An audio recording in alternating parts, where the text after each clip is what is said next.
I worked out of Fort Lewis College for 25 years. Okay. And our job was really community development work. Oh. And then we had a management contract with the tribe. Yep. I ran the natural resources group. Yep. And discovered that they had a water allocation in the Dolores project. Yep. And there were just starting to be discussion of Indian water rights settlements. Yes. Of really settling winners' rights claims.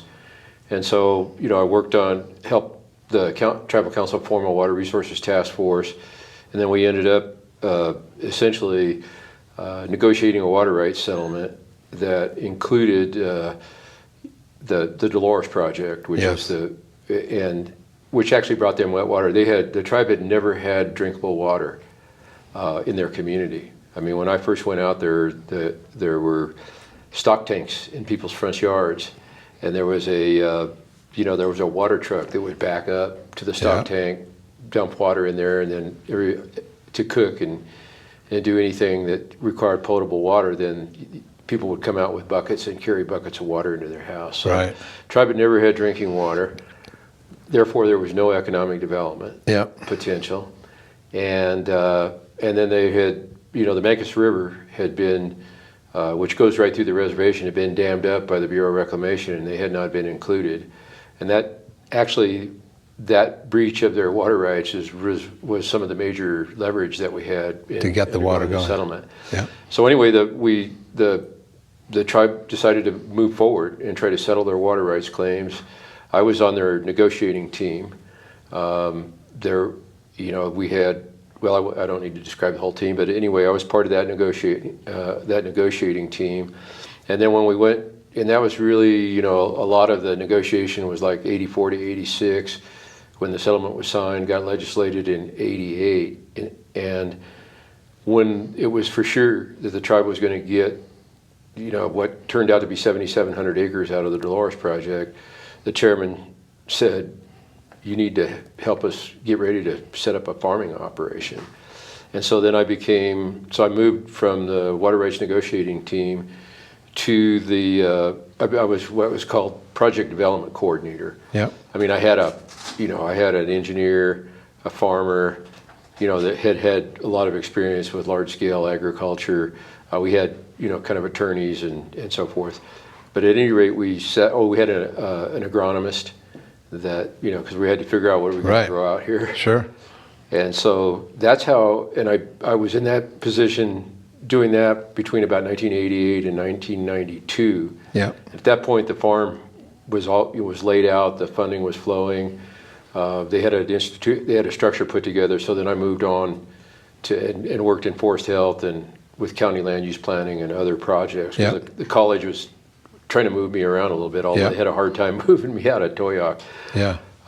So really it was the Ute Mountain tribe that brought me into the water world. Yeah. I mean, I had to learn all about water rights and every aspect of, to go through the settlement negotiations, and then once my job was to help them build a farm, then I had to learn everything I could about agriculture, and again, had some really good people. If you ever come, have a chance to visit the farm, Simon Martinez is general manager. He was one of the first people we hired. Yep. When we were organizing the farm.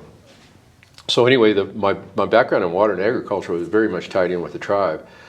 So then, I wrapped up with the tribe in 1992, at least my first engagement with the tribe.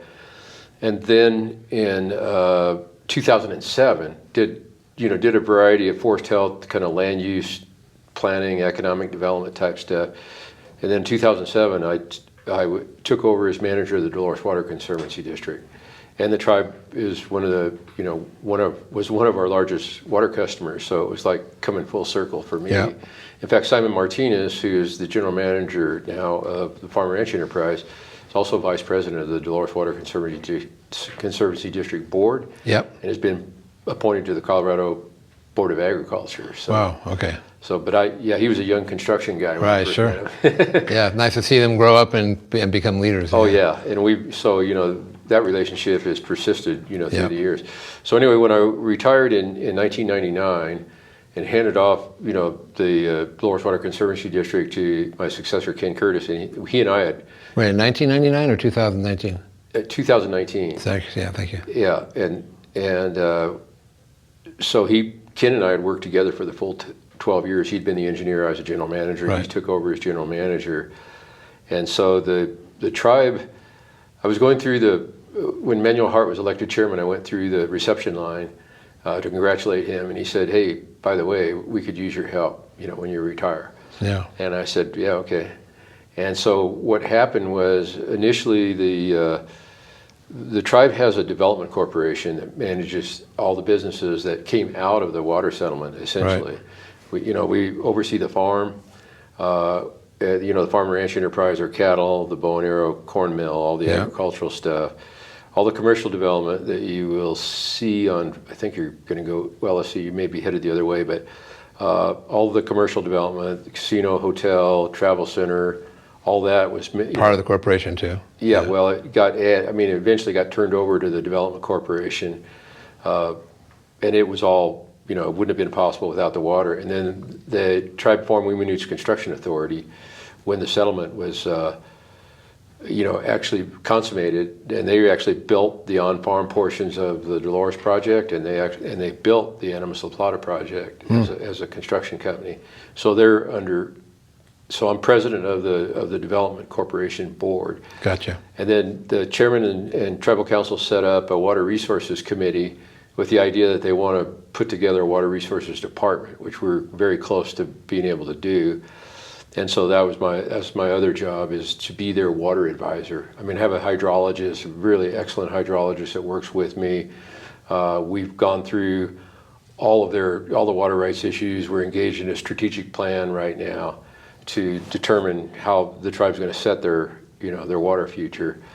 And then I guess the other thing I would add is that I've been really pleased to work with the tribe on climate change. Right. They have a climate action plan, and it covers a lot of the things that we're doing. And one of the big thrusts of the tribe, since you're an economist, is to move from a fossil fuel economy to a renewable energy economy. And they've done on-reservation solar, and then they've got pretty big interest among investors down in New Mexico. We're still trying to settle water rights down in New Mexico. So there's very likely, they've got investors that want to do large-scale solar. And of course, the Four Corners power plant, it going down, or them taking it offline, has freed up. There's power grid all over the place down there. Okay, it was really set up to move coal-generated. Right. Power. So distributed power could be put through that. Yeah, well, we could, because if you're doing renewable energy, you have to have a wire to put it on. Yep. So we have lots of options there. Could you hold one? Thank you very much. Let me just move one thing in the background that has some writing on it. U.S. Bureau of Reclamation Cortez Projects Office. Oh yeah. There we go. Thank you very much. Please go right ahead. So you were just talking about some of the movement into the renewable energy realm. Yeah. So one of the things that we're undertaking now with the Development Corporation is to set up a renewable energy company under it's called Weenuch-u Development Corporation, and that's a work in progress. We're working on that right now because not only the tribe is it affects the tribe in two ways. One is just the impacts of climate change. That's kind of what you're looking at, right. And that's what we're experiencing right now. And they want to step up and do their part, right, to mitigate that. And then the second feature of their history is there was oil and gas revenue. They were put down on not the most desirable place in the world, but it had oil and gas, and so they were able to. That's kind of that revenue was largely funded their tribal government. It was their primary revenue source, and those days are gone. Okay. And so we see the potential in the renewables, not only to do some good things with regard to mitigating climate change, but also as a revenue source for the tribe. So their dependency is not on fossil fuels anymore. Correct. It's on renewables. Excellent. So that's quite a range of things you've worked on with the tribe, and for quite a long time. As you said, it's actually a long circle, right, from the early stages. In the tribal water rights settlement that was reached, my understanding was that there was some trade-off that the Ute Mountain Ute had to face in terms of claims and seniority versus infrastructure. Is that true? In other words, to get some of the infrastructure financed? Well, so there's two different projects. Yeah, Let's start with the Dolores project. Yep. And that's the one that actually brought them wet water. Right. And that's what the council always told me. We Right. want wet water. To get it done, right. Yeah, and so that was, and they, they had a very unified tribal council. They stood behind us, the chairman and vice chairman. We traveled back and forth to DC and did whatever we needed to do. So what was the question? Well, just like when you got that claim, did you? Is it? Let me the trade-off. Yeah. Well, the trade-off between junior and senior status, because the river went through, or they were in the watershed of the Dolores River. They weren't included originally. That's part of why you were able to settle the claim. But at least it was my understanding that the reason, maybe one of the reasons they were taking bigger cuts now is they don't have the senior rights on the river. They have their junior rights. Is okay, that true? Yeah, I can explain that. Yeah. So the trade-off that you're talking about was on the Mancos River. Okay. And so the tribe had 1868 winners' rights claims Right. on all the streams that they had any kind of history with. Right. And so the Mancos River goes right through the reservation. The Bureau of Reclamation built Jackson Gulch Reservoir, and this is back in the 50s or something like that, early 60s, and did not include the tribe. And we even found correspondence that it was considered, and they said, nah, we don't need to do that. Mm-hmm. That was our that was our lever. And so if you drive through, you came through the Mancos Valley coming from Durango. That's a beautiful valley. Beautiful. If you take that up to the north.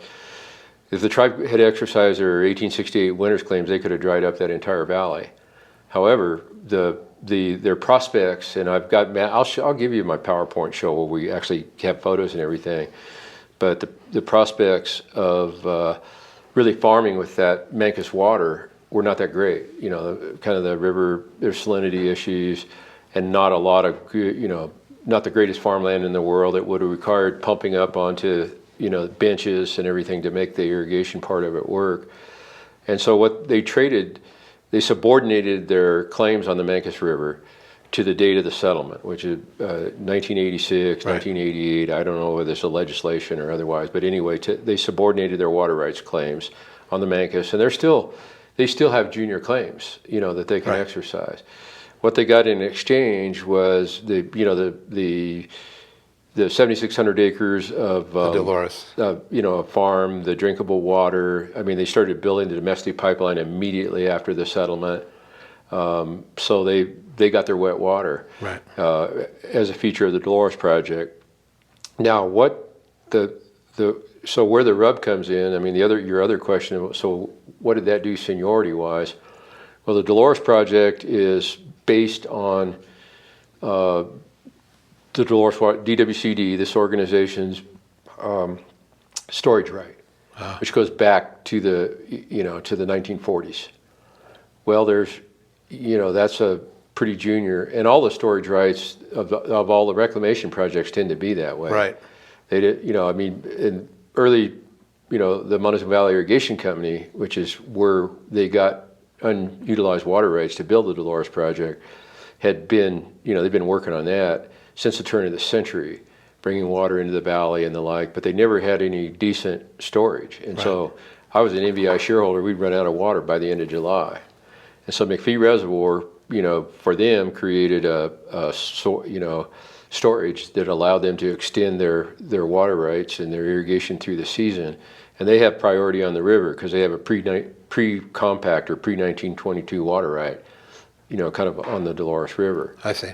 So that's what they had to trade.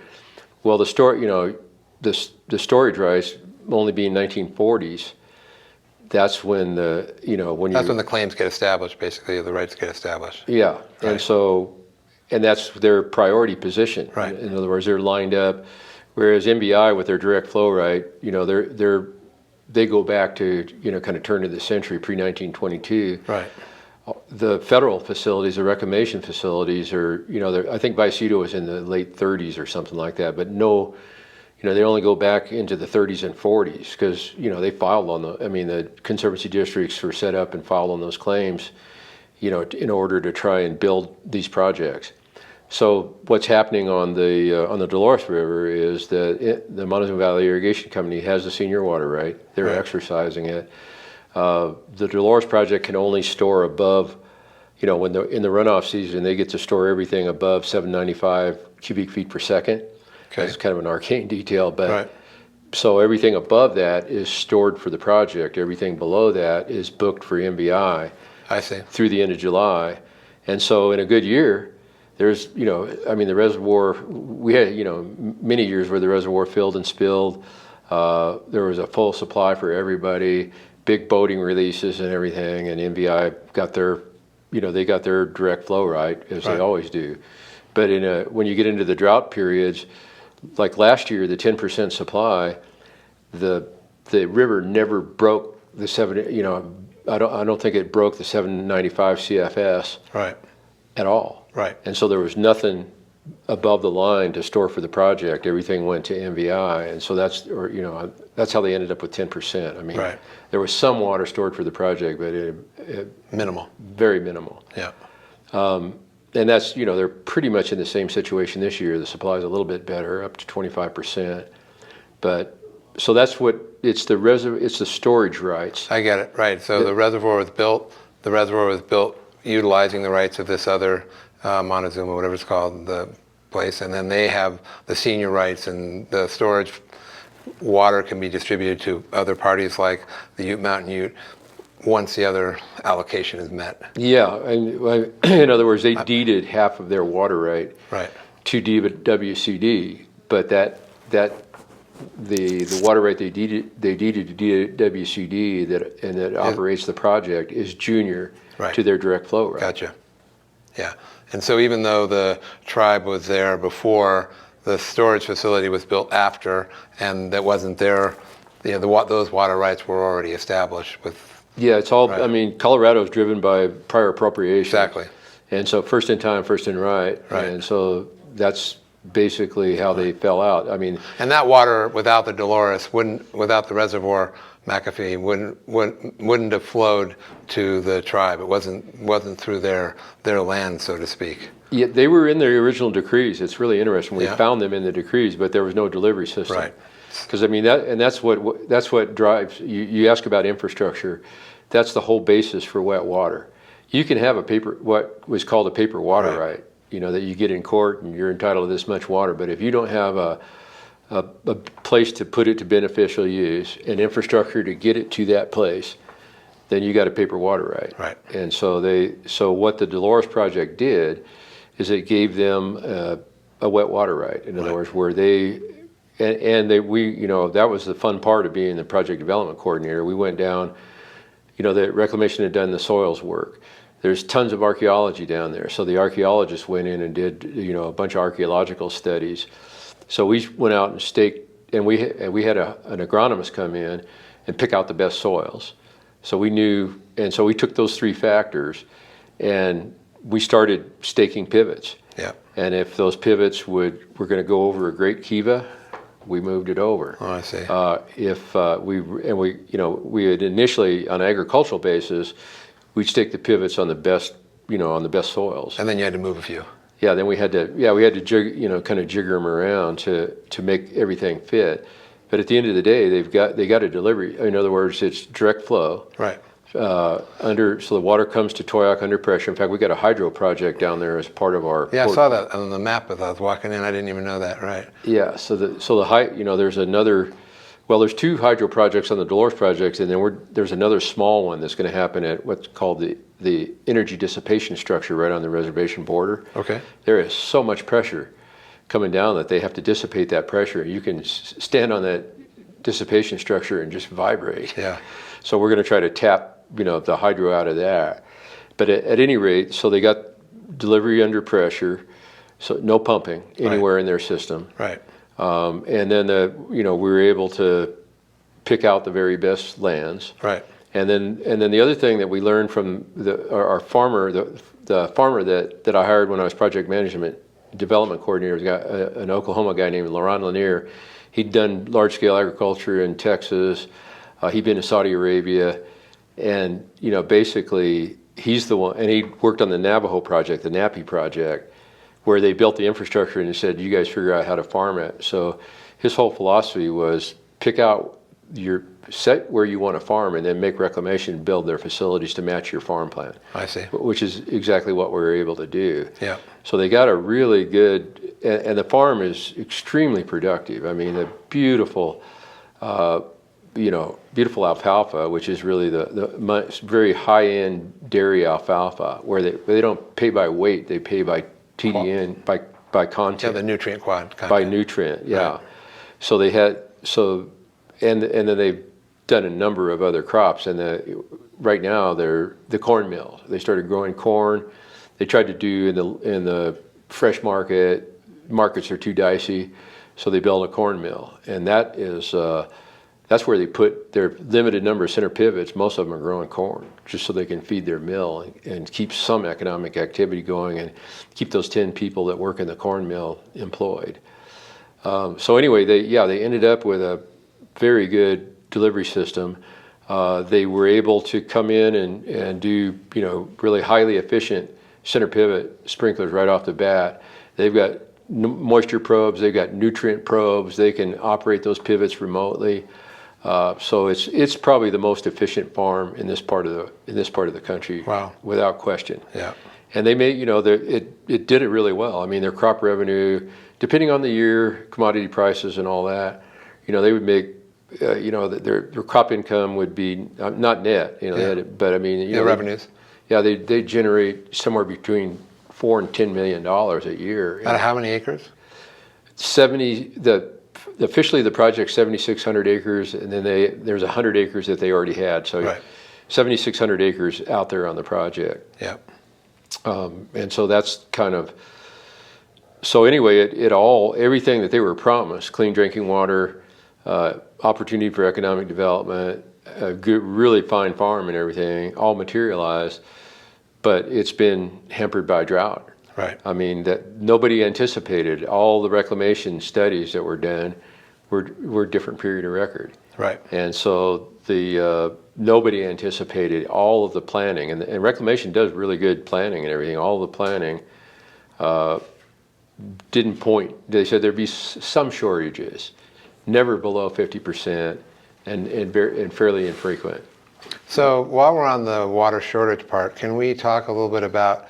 It's my understanding that the tribe also has some water rights in the Lake Nighthorse, which we went up to see the reservoir yesterday. Nice little swim there. But obviously that's water that's miles away and no way to get it here directly. Is it true that they have water rights there as well? Yeah, and here's the story on that. Yeah. And I was not, by that time when they amended the settlement in the year 2000. Okay. And because the original plans, there was going to be more farmland, for the Ute Mountain Ute tribe. We went out and we looked at all of that land, and it was all deep red soil. In the same area, same area, or elsewhere? No, it's up on it's adjacent. I wish I had a map, but it's on what's called the dry side. It's really west of. I mean, you've got the La Plata Canyon, and you get the La Plata River, and then as you go west, you get onto to Red Mesa, and you eventually get onto the reservation. Okay. And so there was what it was going to do. They were going to pump water up, and then gravity flow it, to the areas that were going to be farmed. Okay. And there was several things going on. One, I mean, you had the political regime really didn't want any more agricultural expansion, and blocked, we're not going to cooperate. Oh, well, first of all, there was endangered fish species in the San Juan River. Okay. 3 endangered species, and there's a recovery program on the San Juan and on the Colorado to deal with it. Yep. It's been quite successful. So that halted the construction of the project, and in that interim, then they went through consultation with Fish and Wildlife Service, and the government made funding allocation decisions, and they ended up stripping all of the agriculture out of the project. And there was water in there for Indian and non-Indian irrigators. That all went away, and that ag infrastructure was what was going to get the water to the reservation. I see.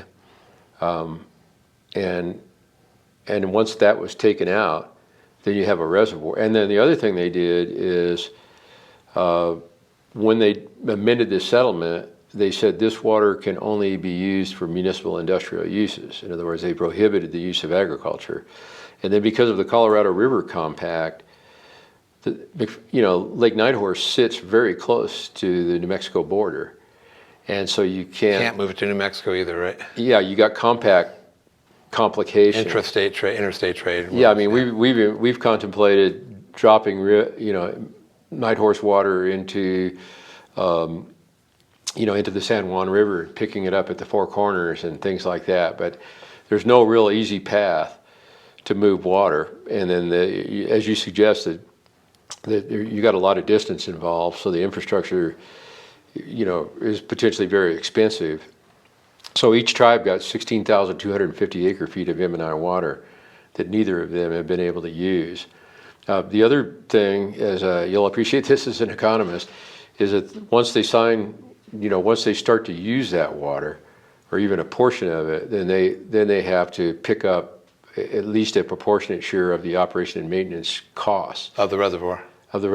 And that's about 600,000 acre-feet. Right. $600,000 a Right, year. so unless you're going to get a big chunk that makes it worthwhile, you're putting yourself on the line for big debt, or big payments, I mean. Yeah, and then the other thing is that 16,250 of M&I water, that's a huge chunk of water. It is. It's not a lot of ag water, but it's Right. a huge chunk.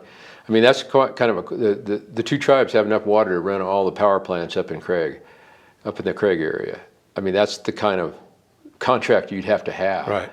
to use that water in one whack. So Right. the Ute Mountain tribe is still negotiating with it. In fact, they're negotiating as we speak. Oh, I prioritize this over. okay. Thank you. Well, I'm sure the negotiations will go on after this, right? it's always good to let the lawyers negotiate right. and let your storytellers tell the story. Right, yeah.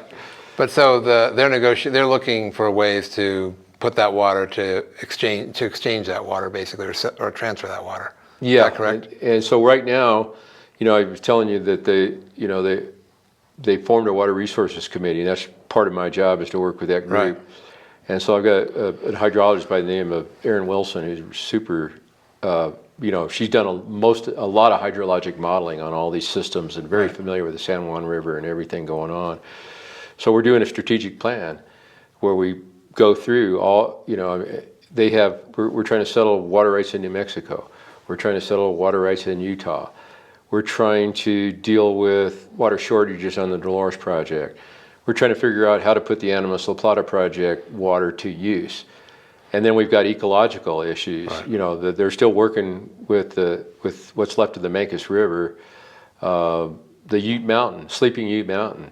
Right, which used to have springs and things like that, right? Yeah, it's gone. Yeah, you probably read the article in the Denver Post. Yeah, very moving. Yeah. Yeah, so, and that's one of the things we're working on. I'm working on a grant right now. We're going to really evaluate Sleeping Ute Mountain and see what we can do. I mean, the bad hydrology isn't going to. I mean, the poor rainfall is hard to, or the poor precip is hard to overcome. But what can be done? Right. Undercurrent conditions set the stage to bring it back. Right. Because just like the article said, I mean, that's where all their ceremonial activity is up there. They used to go get water from those springs. Everybody in Toyoak that was looking for shade or cool, there were a couple lakes you could swim in, fish in, and all that. And so there's a whole set of ecological issues as well. Right. So each of those topics is a chapter in our strategic plan. So we just had our meeting about 10 days ago of the committee, and we went through.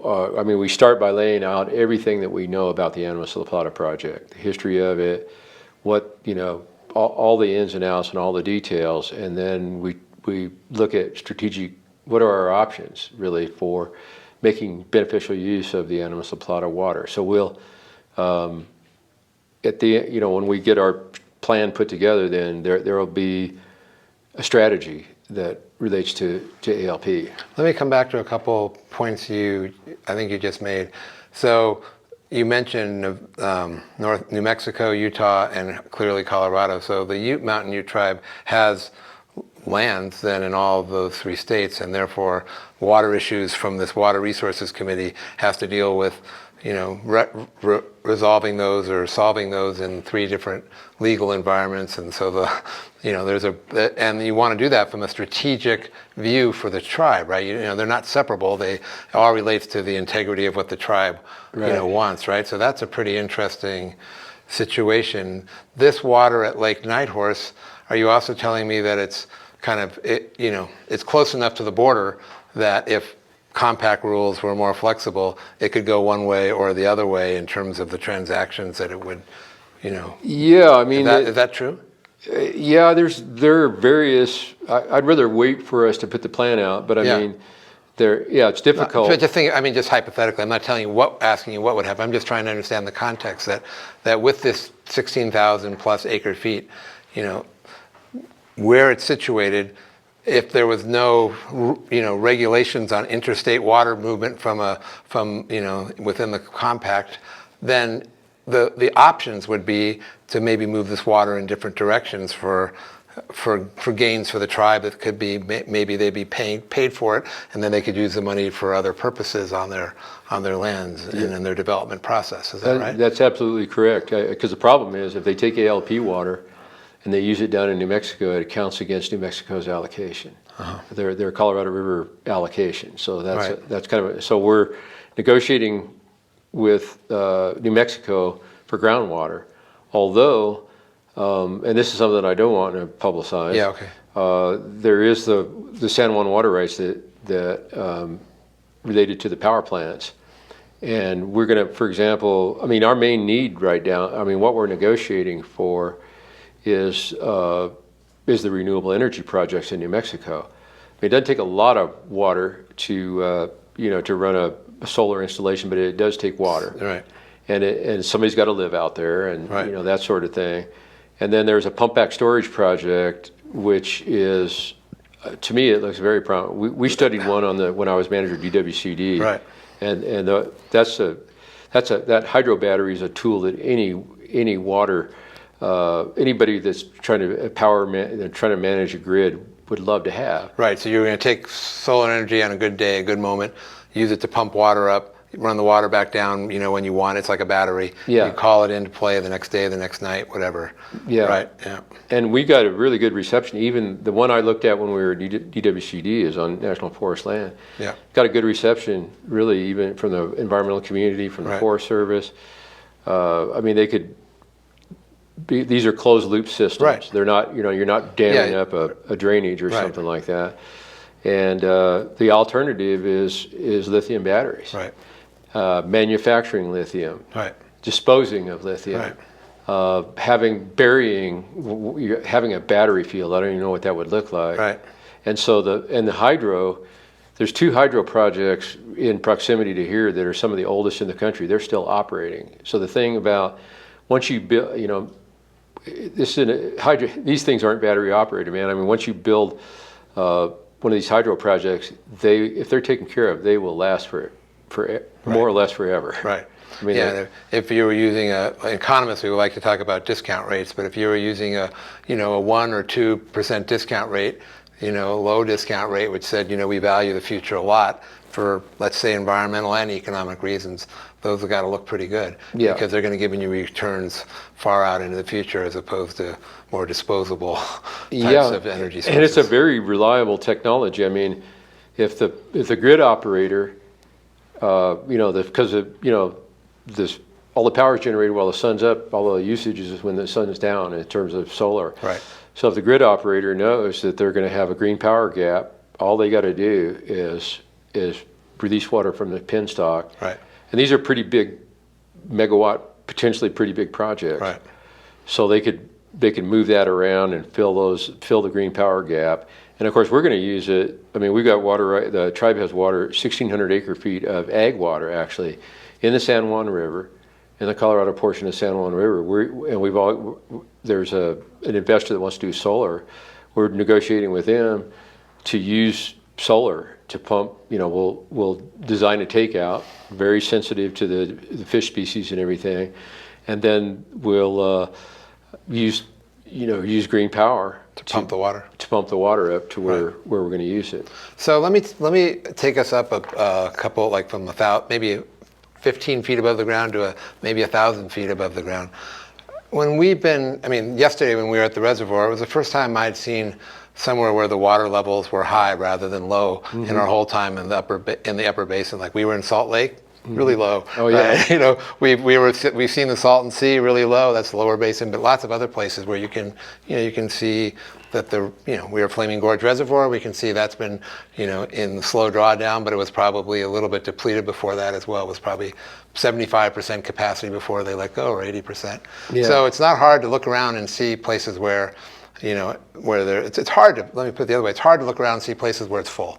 And so, from a perspective of dealing with water, in a crisis like we are now, where cuts are being asked for of 2 to 4 million acre feet, I recognize that, what's in Lake Nighthorse is just a small amount, but imagine there was a few other places like that where there's, for the system as a whole, there's the possibility to do good things, but what we're constrained by are, the rules of the game and how water is used.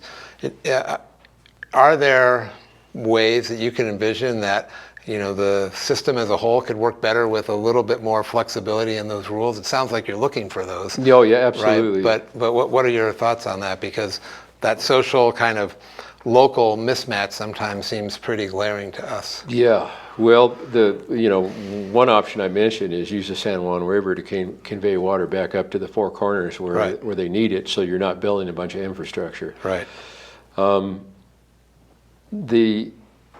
Let's see, give me the question again. Well, just if you had a little bit more flexibility to use the water rights that are there but are constrained by state boundaries, or you're not allowed to, let's say, transfer the water to another party until you've established your use of it, or whatever's holding back those transactions, the deals that you're talking about.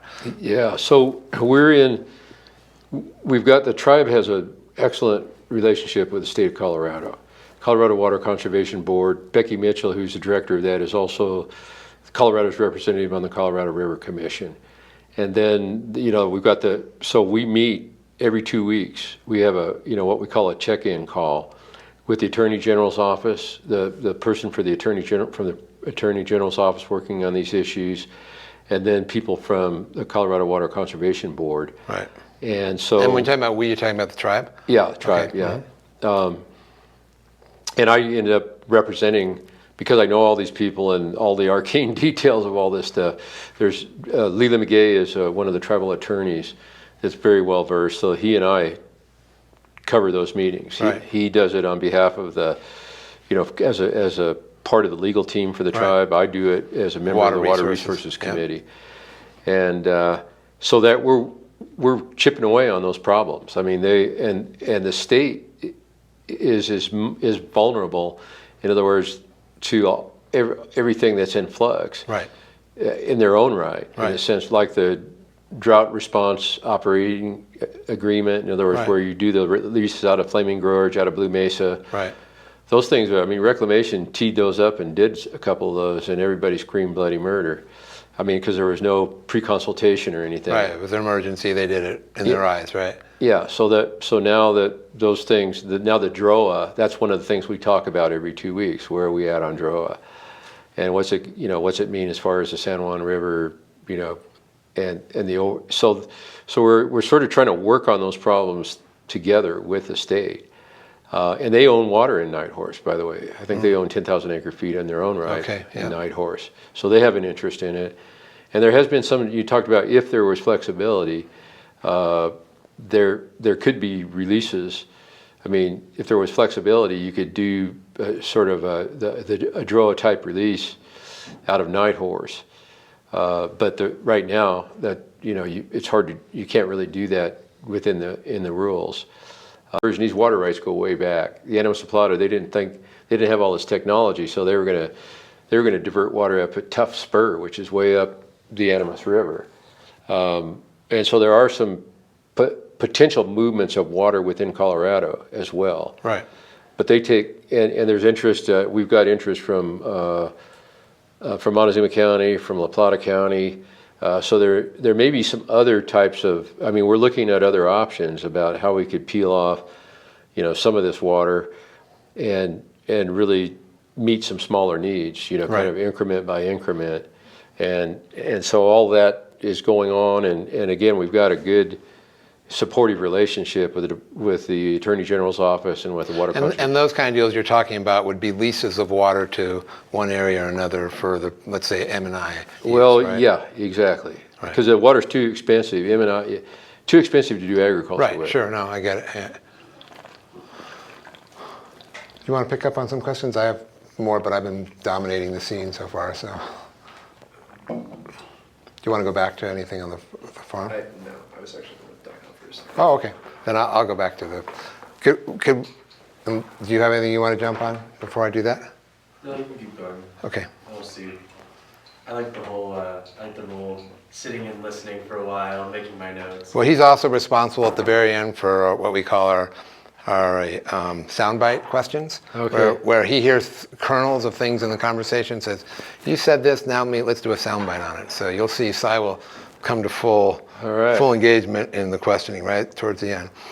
I guess maybe we could circle back to the organization of agriculture on the on the tribal lands, and I guess you talked about it earlier on about alfalfa is the main sort of revenue winner, but corn is as the employer and maybe as also another major source of revenue through the processing mill. It's my understanding that the mill also processes corn that you buy from other growers and is that right? And it Well, distributes. they're desperate enough to do that. Yeah. I mean, they like to grow their own corn. Right, sure. Because the economics of it. Sure. They grow the corn on the farm. Right.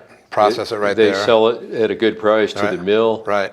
Well, now when they have to go on the open market because they don't have they're trying to keep some of their valued Correct. customers. They've got to go out and pay a high price for the corn. Right. They So the have to profit margins are getting squeezed at the mill. Yeah, well, they have to ship it in. Right. Farm and Ranch doesn't realize any income from it. Right. So their underlying philosophy and where the mill fits in is more economic value for less water. Yep. And so the value added and corn is a little more, takes less water than alfalfa. Of course. Yeah. But they've got other crops that they would be in a custom sunflower production because there's a really good market for that. They've had great success growing that. So and it doesn't take nearly as much water. Right. So if they had, Right. They didn't have the mill as an operating business, and they just had to choose based on crop, returns relative to the water they have. You're saying they would go after the sunflower. Yeah, and I mean, they've already got, they've got access to seed, they've got access to markets, they've got everything they need except water. The other thing they're looking at is, of course, there's been everybody's all excited about hemp. Well, their particular, where they would fit into hemp, and I think this is something that could move forward, by next year, is in the seed production. I mean, in other words, what the missing link. I mean, they don't want to get out there. If you try to get into the hemp fiber markets and CBD oil, and I mean, the market's pretty crowded. Right. What's lacking, the missing link in the chain is certified seed. And so what they would try to, and they've got Simon's been able to get a certified seed source, so he's got the seed, or he's got access to the seed. Right. They're putting together an ordinance on kind of on the reservation, so that they can manage this rather than having the federal government do it. Right. But the seed is, it's labor intensive, but you can do it on a much smaller scale. Right. And again, the return, it's not high, it's not nearly as labor intensive as if you're going to do the hemp fiber and all that kind of stuff.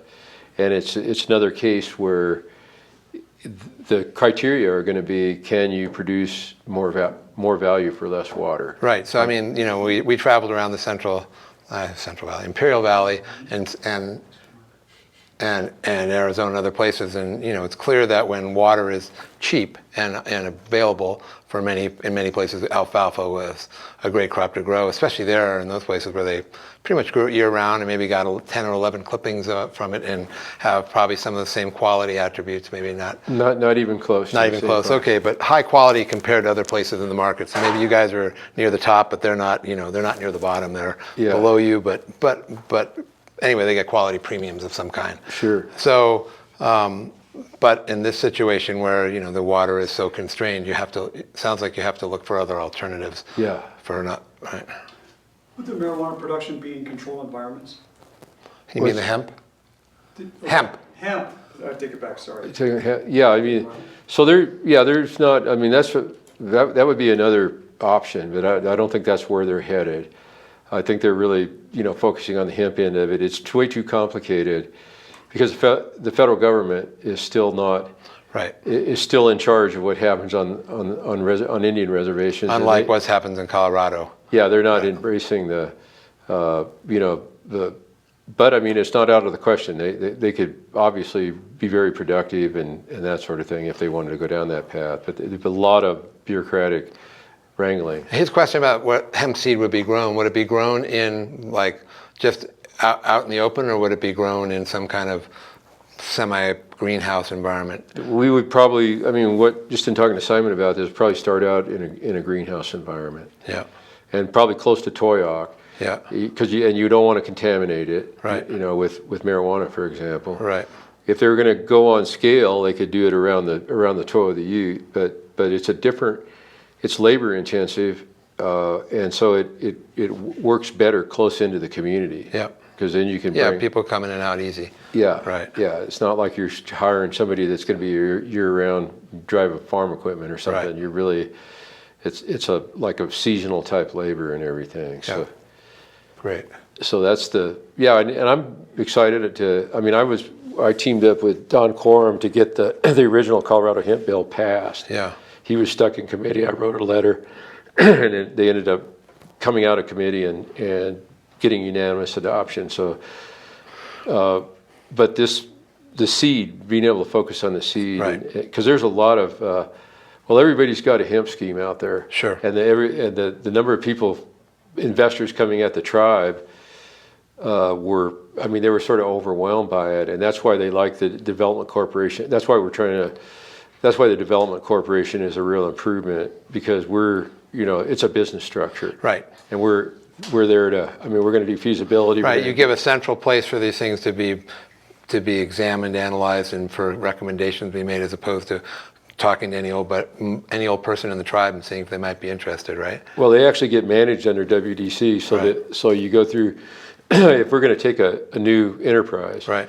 then we're working on we got to do feasibility analysis. There needs to be a business plan. There needs to be a qualified manager. Right. And then most of it, if it's off reservation, it's an LLC. Right. If it's on reservation, it's called an enterprise. Yep. So basically we're going to end up spinning off. If we do the renewable energy, that's going to be that energy business is going to be an LLC. I see, because it will be off reservation. Yeah. Yeah. And then you mentioned the multi-state, by the way. So the issue down in New Mexico, as I've described, primarily tapped into the renewable energy plans that they have down there. There's also an interest in a place for tribal members to live that work down in Farmington. So that's the second, that's another part of their claim. When you get over to Utah, we haven't started negotiating with them yet, but there is a lot. That's where the uranium mill is. And so the big water issue in Utah is essentially energy fuels. And not only is it the only uranium mill in the country, but they're trying to open the door to importing quote unquote low grade radioactive waste and using that White Mesa, kind of blanding area kind of as a dumping ground. As storage. What's that? As storage. Yeah. So that's there's quite, that's one. And that's on Ute Mountain Ute tribal lands? Yeah. Well, so the community of White Mesa is very close to the mill. Right. And so they, that's their water supply is affected by that. And so that just shows you the range of issues that their water. That's why we're forming a water resources department. Right. I didn't realize that the Ute Mountain Ute tribal lands span the 3 states and had those kinds of. I mean, it's a pretty fascinating contrast between working on green energy with solar and hydro pumps on the one hand, and then having to deal with water issues and uranium mining on the other, right? I mean, Yeah, exactly. You're kind of at different ends of a certain kind of spectrum there. Then you get up into Colorado and you're trying to figure out what to do with the ALP water. I mean, Yeah. how you can utilize the ALP water. So yeah, all these issues, you can imagine that our strategic plan has a lot of elements to it. Yeah.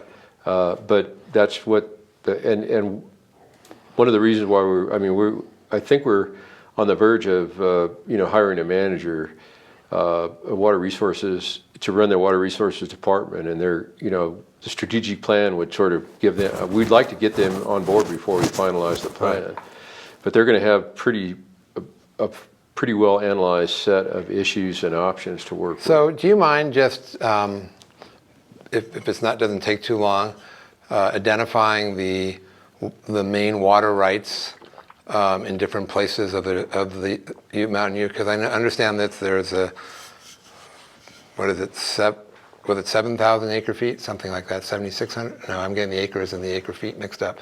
But for the community of Twack, right now, there's how many acre feet from the Dolores? Okay, good. Yeah, so their M&I allocation is 1,000 acre feet. M&I is 1,000.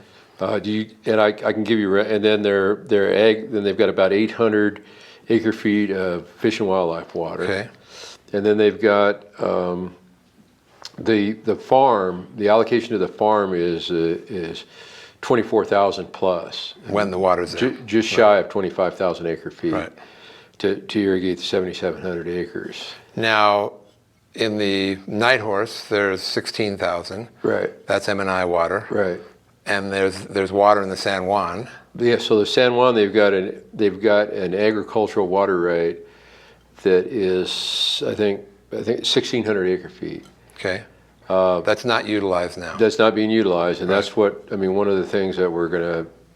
And we originally, with the solar developer down there willing to pump, we thought about taking that ag right up to the farm, which would be quite a haul, right? Quite a haul.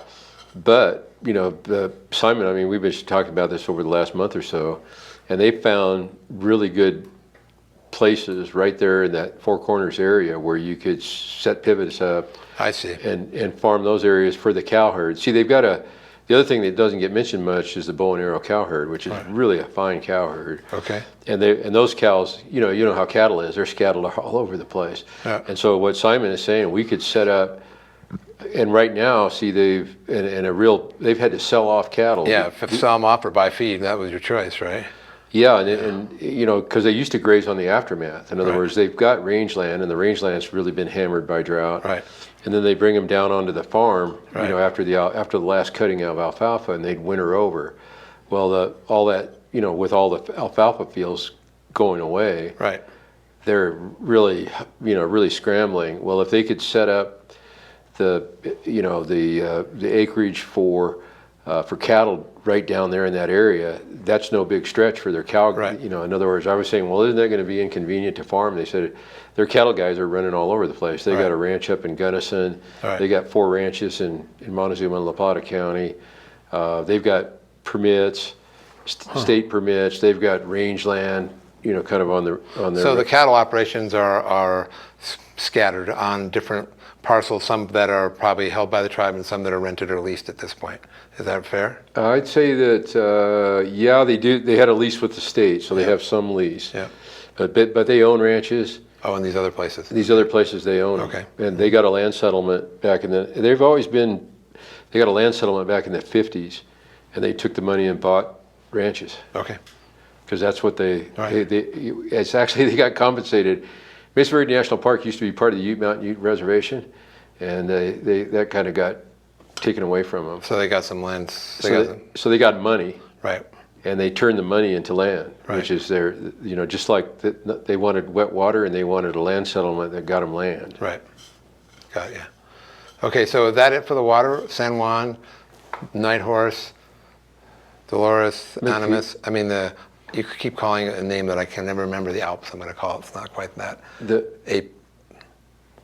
There's the other water that's. The Animus La Plata. Yeah, Animus La Plata. Yeah. And that's really, there are other. I don't know. I'm not aware of because you look over the Southern Ute Reservation, they've got 11 rivers or something flowing Right. through their res. Over here, it's real limited. You Right. know, it's the Mancos River, Cowboy Water, you know, some draws and stuff like Right. that. The Dolores doesn't even Make it. Yeah, it turns north and goes into the Colorado, so it didn't even make it onto the reservation. So there's not that I'm aware of Right. a lot of other water rights. I mean, it's Right. really Dolores, Animas La Plata, there's San Juan water rights. And Lake Nighthorse. Yeah, in Lake Nighthorse, and then really the water they're trying to claim in New Mexico, and then over in Utah they've also got a ranch and some agricultural development, some grazing permits and everything. So there's, you know, we haven't started negotiating with Utah, so I haven't been forced to Fully examine and absorb that situation. try and absorb that Yeah, information. you got a little bit to keep on your mind. Yeah, given my kind of my age and everything. Yeah, I get it. I only have so much memory I bank. resemble that remark. Yeah, exactly. yeah. You can only absorb so much, and you got to shed something. Yeah, exactly. Right. Yeah. The problem is it's random shedding. You know, sometimes it's what you really want, right? Yeah. Right. Si? I might have just missed this, but the 24,000 for farm use you were talking about, how much are they actually getting right now?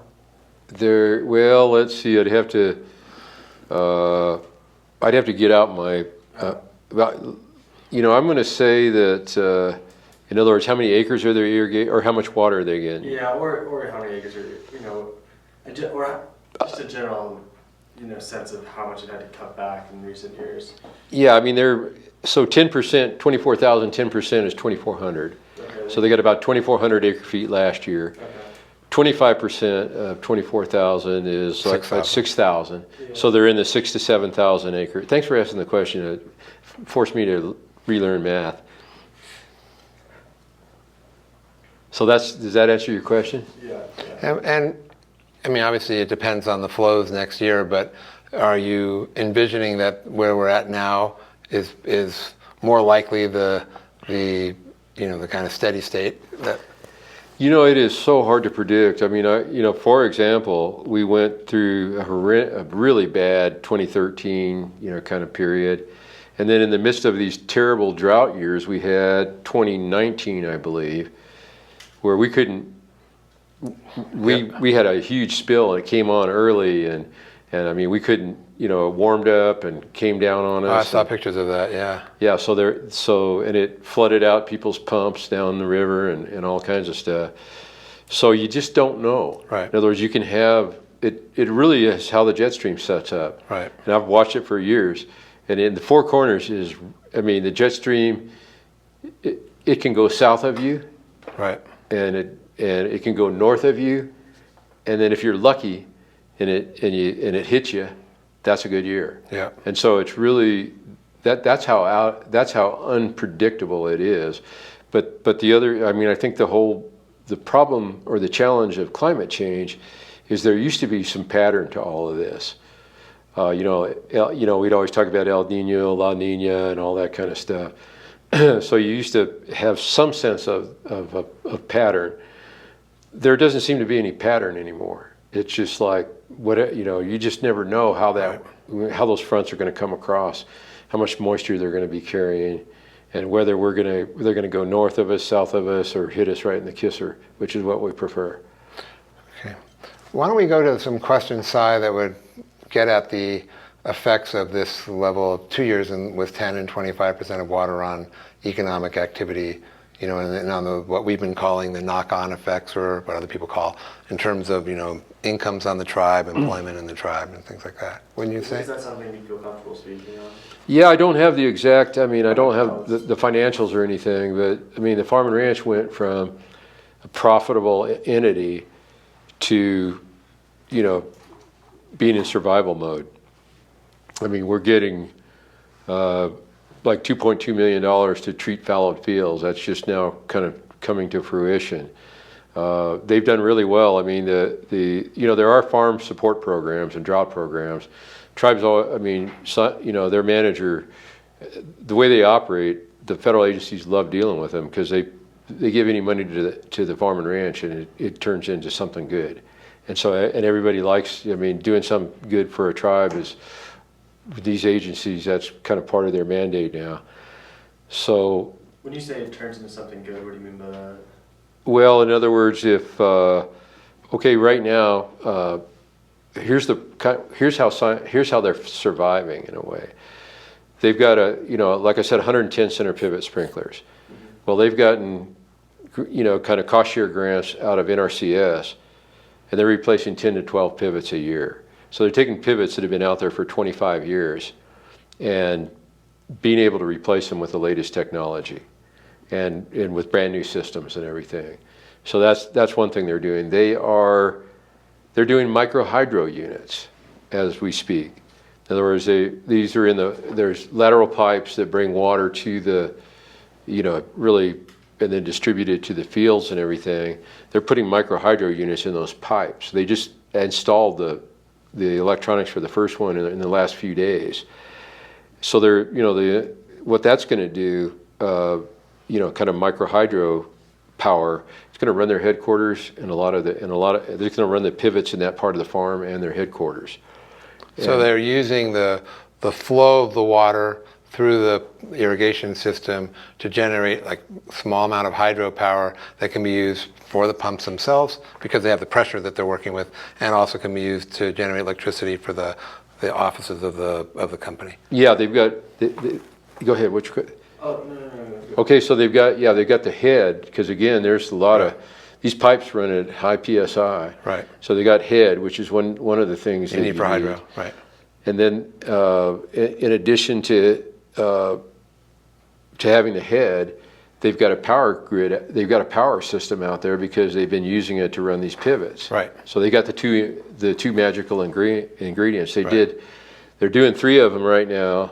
They could do up to 8 more. As a board member, we're looking at, can they, how does that pencil out? How does that work out? Right. As a feel good proposition, it's wonderful. And so that would be ultimately then they would power, they could power in the mill is where if they did all 10, the Empire Electric and a lot of co-ops, I mean, they're basically now on the power demand. Power is more expensive depending on when you use it. And so if they can generate their own power, then they can use that power during the peak power, when peak power rates are up. If they wanted to run their, 3 shifts or whatever. Right, they want to run their mill from 4 in the evening till 8 in the evening.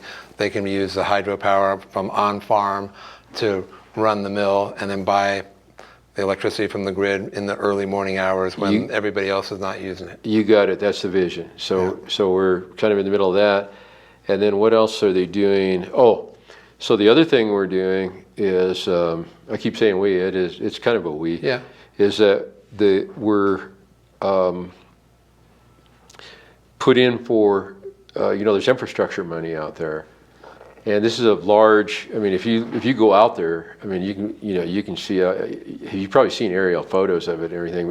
If you go, look at it on Google. If you go out there, those fields are all, it's a big delivery system, a lot of pipes going a lot of places.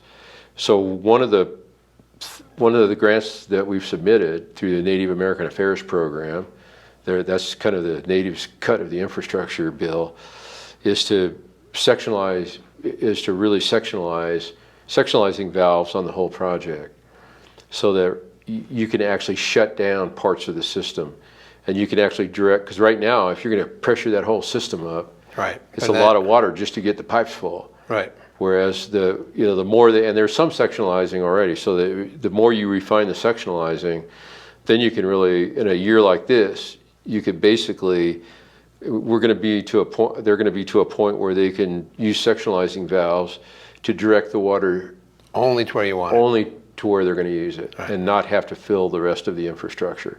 So what Simon Martinez is a manager. I keep saying Simon. This is all his crews. That's what they're doing. There's no farming to speak of. In other words, if you got 10 pivots out of 110, so he's got his crews out erecting pivots, working on these micro hydro units, And then when the sectionalizing is going to come, they'll get awarded, and we think we're in good shape on this, in September or so.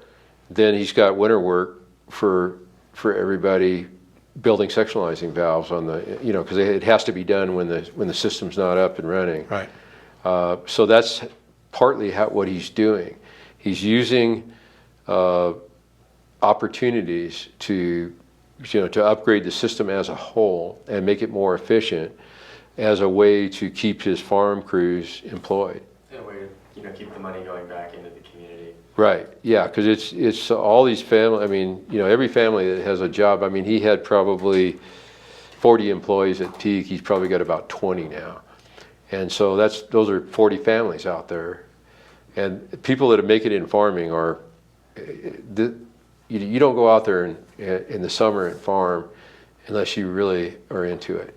It's it's hot work, it's hard work, and so he's built kind of a labor force, and that's all of this contraction that's a painful part of it. I mean you're an economist. I mean nobody can find labor these days, and it's no different. Especially if you're trying to emphasize employment opportunities for tribal people and everything. So when you build a crew, the last thing you want to do is send everybody home. Right. It's just very painful. Definitely. And so that's continuing to refine and improve the system while it's down. So they're using this period of time when water is scarce to invest in system improvements that will increase the efficiency of both water use, energy use, and probably agricultural outcomes, because you'll be more precision in terms of the delivery of water and other things to the farm. Is that right? Right, and they're actually starting with one of the most high precision systems in this part of the country. Right. Got it. So that's their baseline, and then they're making improvements because nobody knew about microhydro until recently. Yeah, this was new for us. It seems from our discussion here that the Weenuch-u tribe is kind of on the forefront of a lot of these agricultural technologies and both efficiency and environmentalism. Is that, in your eyes, a product of necessity, or like they have to in order to survive, continue to survive, or is it also a consciousness of trying to do things, trying to use, do their farming with the least amount of water possible and get the most out of the water that's available to them? It's like, where do you think that? That's an excellent question. So it's really both. In other words, like I'm saying, the system was designed to be efficient from the beginning. In other words, they're farming. They're farming down there in the desert, so they had a really good setup to start with. So it was kind of an efficient, all gravity feed and that sort of thing. So you had a certain amount of built-in efficiency, and then they've tapped every bit of technology. That's what I was saying. In other words, I don't care if it's NRCS, CSU, anybody wants to try something on a scale, no better place to try it than right here. And so they've had the benefit of a lot of technological innovation because they're very good proving ground for all of these technologies. That's why they're getting the microhydro units. The other side of the equation is their environmental department. And actually the director of the environmental department, Scott Clow, is on the Water Resources Committee. And he is also he's sort of spearheaded a lot of the renewable energy. Mm-hmm. And so the tribe has a climate action plan that really specific on all this kind of stuff.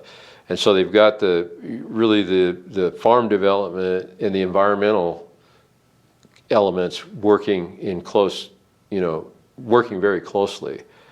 And likewise, I mean, we're down there, Scott's, pioneered, opened, and his team have opened up all kinds of opportunities to do renewable energy down in New Mexico, and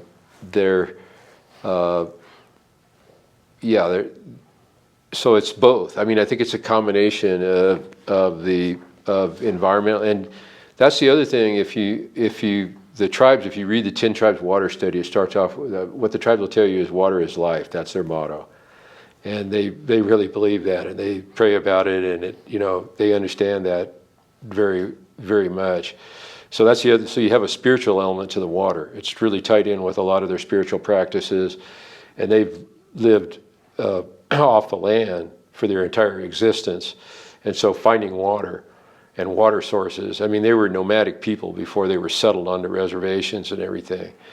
So there's a fair, and so the tribes are, you really can't, it's really interesting to watch there's, you know, this ongoing debate, and I've been in the middle of it and tried to mediate it and on all sides of it, but you used to have the perspective of, hey, you know, we're going to kind of use water, we're going to produce products and goods and everything, and then you have an environmental perspective, and those things tend to clash, or, you know, that, and when the tribes step in, they change the whole equation, because you really can't put them in either camp. They open I mean, if they're having an important meeting, they'll open it with a prayer, and they pray for everything in nature and all that. So they have a very strong kind of spiritual inclination, and water is the key to all the critters and wildlife. In other words, they totally get the fact that the ecology is water related. I mean, they've known that, you know, for hundreds and hundreds of years. So, and then you kind of match that up with the fact that they've got to survive economically, food security. I mean, one of the things about the farm right now, it's been a commercial operation, but if push comes to shove, they could feed the tribe on those pivots out there. So it's really a convergence of both. Give me the original question again. I think you got it, but yeah, you pretty much know. Oh, that's so I ended. Okay. we wanted to. I think Cy wanted you to talk about that connection between efficiency and environmentalism. Okay, yeah, and that's what you've just been exactly telling us. So they're all, you know, just like the chairman, Manuel Hart.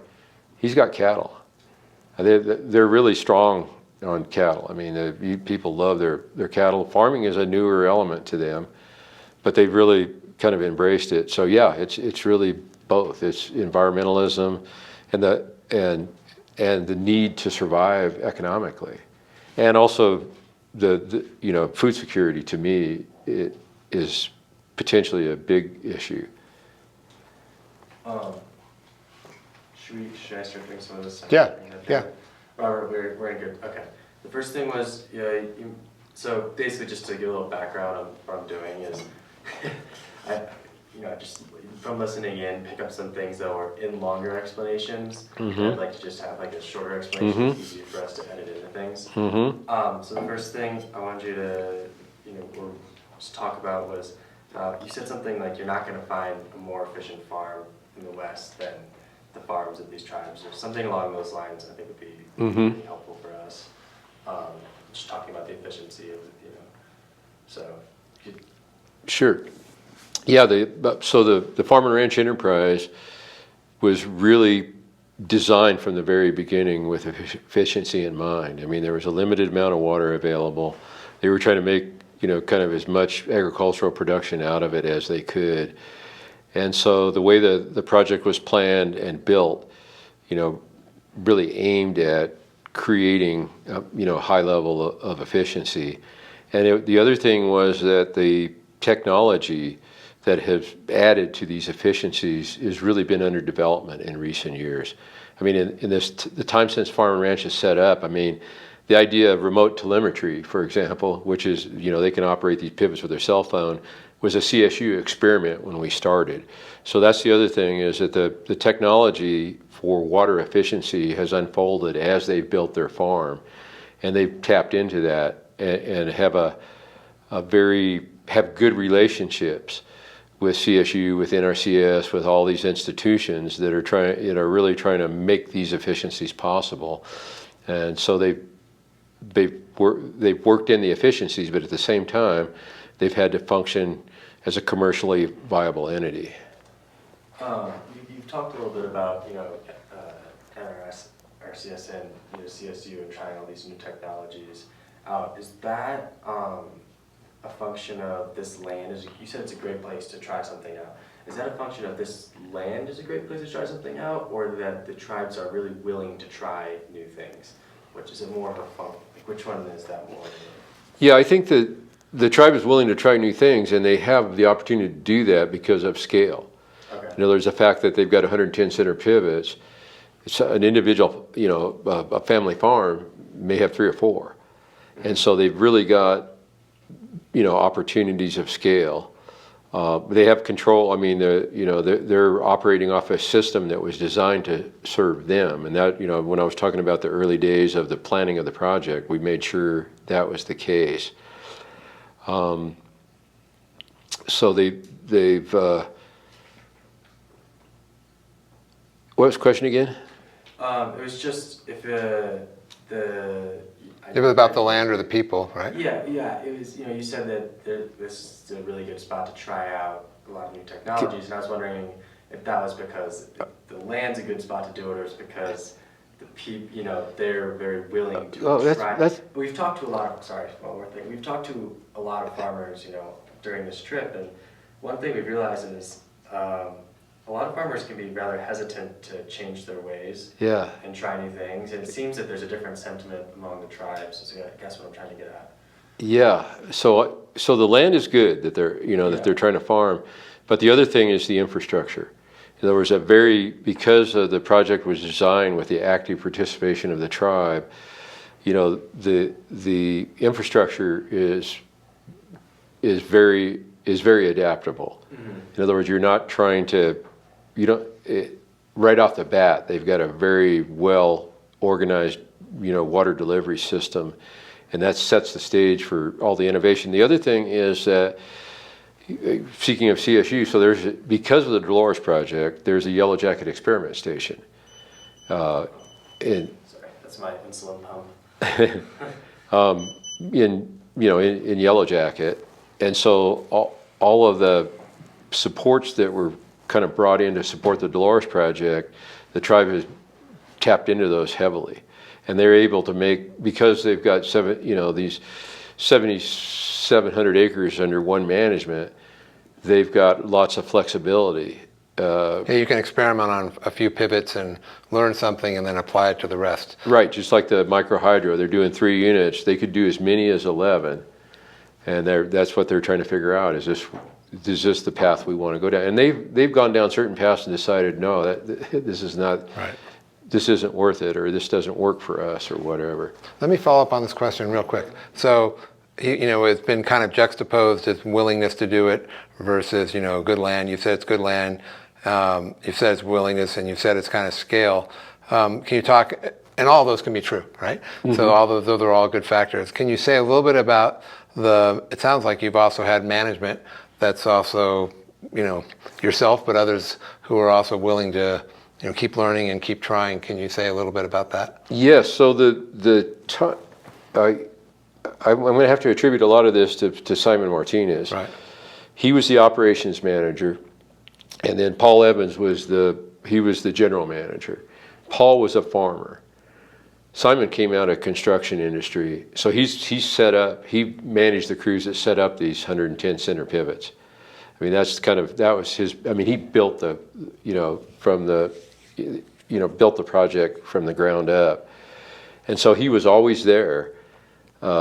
Anything that had to do with the infrastructure, that was his baby. Anything that had to do with efficient operations, the farmers would say, hey, this is what we're going to grow in these fields and everything.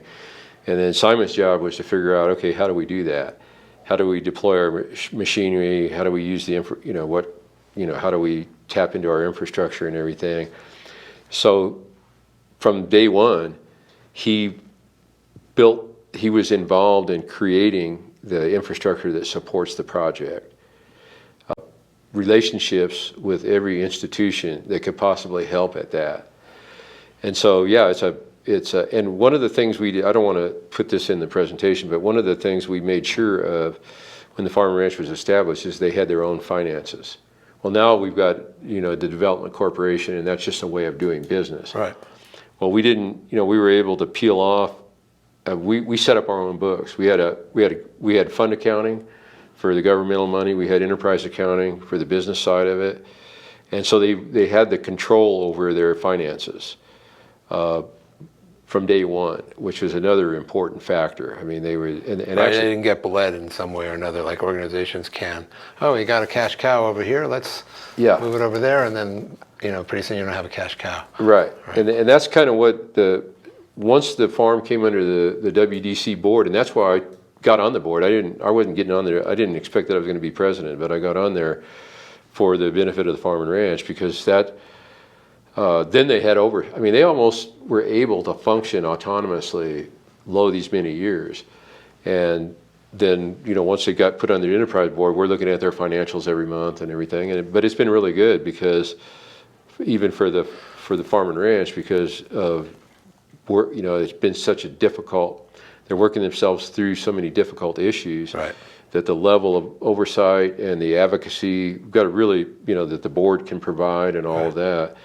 And then Simon's built his own reputation. Like I said, he's he's vice president of this board. He's on the Colorado, he just was confirmed by the Senate 6 months ago to the Colorado Ag Commission. And the guy's a very soft-spoken, low-key guy. But he's, you know, people just recognize that you can kind of take anything. He's really enhanced the reputation of the farm. And the other thing that happened, and this may be a diversion, I won't make it too long, but the corn mill, the previous manager set the mill up, and they got into all these marketing contracts. Everybody was going to get into King Supers and all this kind of stuff. Didn't work. I mean, you know, 2 for 1, and a lot of the you know, so these contractors didn't really accomplish much. So Simon picked it up when he became, you know, as he became in charge, and it rebuilt those markets. I mean, just driving around. I mean, he, you know, started off with, you know, sacks of corn to breweries, and then now he's in the Whole Foods and he's got all kinds of markets that have opened up. In fact, his problem now is he can't produce enough cornmeal. Yeah, if you go down there, you get a sample, and it's really pretty cool and everything. Everybody loves the mill, and it's really good. It's the best. If you can buy Bow and Arrow brand cornmeal, it's the best cornmeal cooking there is, for sure.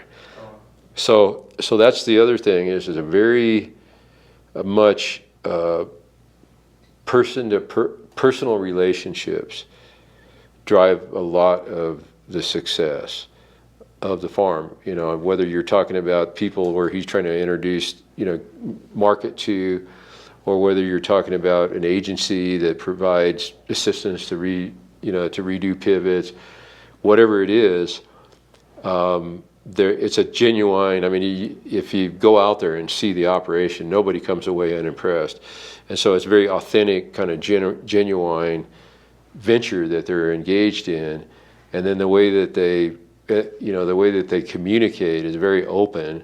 And then the other thing is most of the people that work for him are Ute Mountain people, and he always brings them out. And so there's a real cultural there's a cultural dimension that people really respond to. So it's a kind of combination of those things. But it's, you know, in my experience, it's really technical know-how, the markets, how to produce crops and everything is critical.